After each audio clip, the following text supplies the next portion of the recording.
YouTube, welcome to another edition with Captain Arrow. This is the actual second or the next step that I have to do. This page is leaf casted, but I don't know if the camera is picking it up.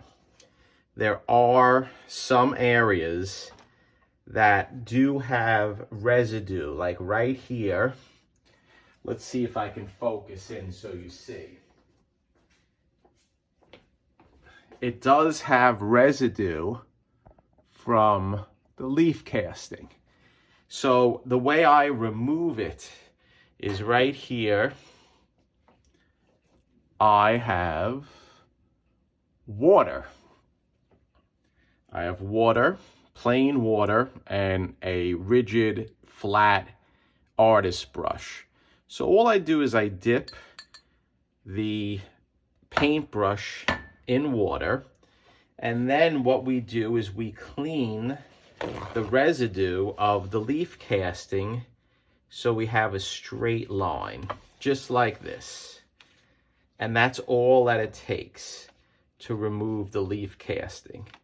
And really all I want to do is just remove it from the graphic. So if you just gently goes back and forth, the leaf casting residue will be removed. So this is in conjunction to sanding.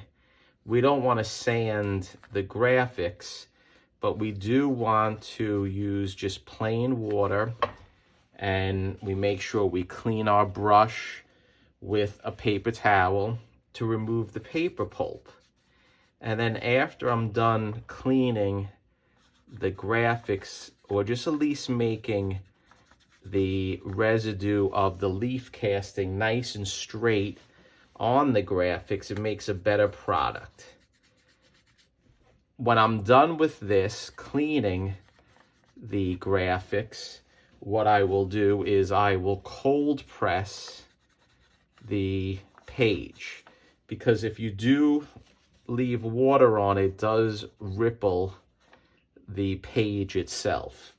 So you always have to cold press it, and there is some manipulation that has to be done with the tack iron just to make the product a little bit better to the eye when it's assembled.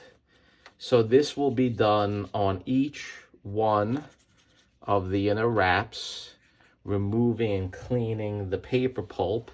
And that's why it's conservation, because right there, it just easily removes and it sticks to the brush. And then you continue cleaning, and it's a slow process, but you want to make it as best as possible if you're going to be doing this. And the way I do it is, if it's a straight line with the casting and it doesn't dip over too much on the graphics, it looks and presents a lot better. I'm not trying to hide that I performed leaf casting. That's not going to happen. That's not the goal in doing it.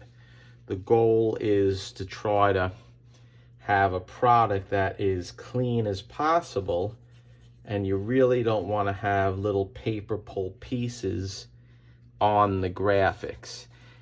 Sometimes you can't avoid it if there's a rip or a gap in the cover or in the interior page missing, but the best way to do it is to blend it in on the shape that you are removing or adding the pulp to. So if you blend it into the gap, blending is key. It does present better and it does look better.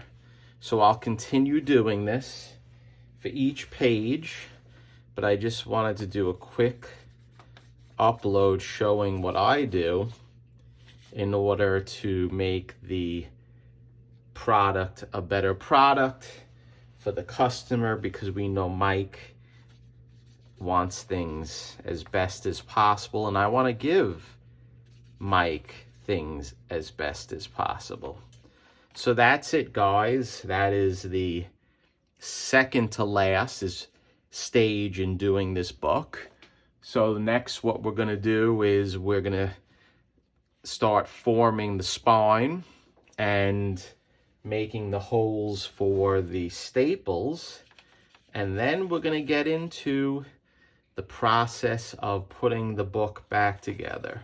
So I'm really looking forward to doing this. I'm really looking forward to getting this book done. So that's it, guys, for this quick little upload. Just another quick installment of the steps. Because just when you're finished with the leaf casting, it doesn't mean that you're done with the project. There's always more things to do, and I'm plagued when I do these things because, in fact, I can work on it for a lot more if I wanted to. Because when I work on books, there's times that I say to myself, you know what? That could be done better, or it could be done in a better state than I did. But you have to let go. You have to move forward. You want to try to get 90% perfection, at least if you can. So thank you for watching. Stay tuned, and I'll see you next upload.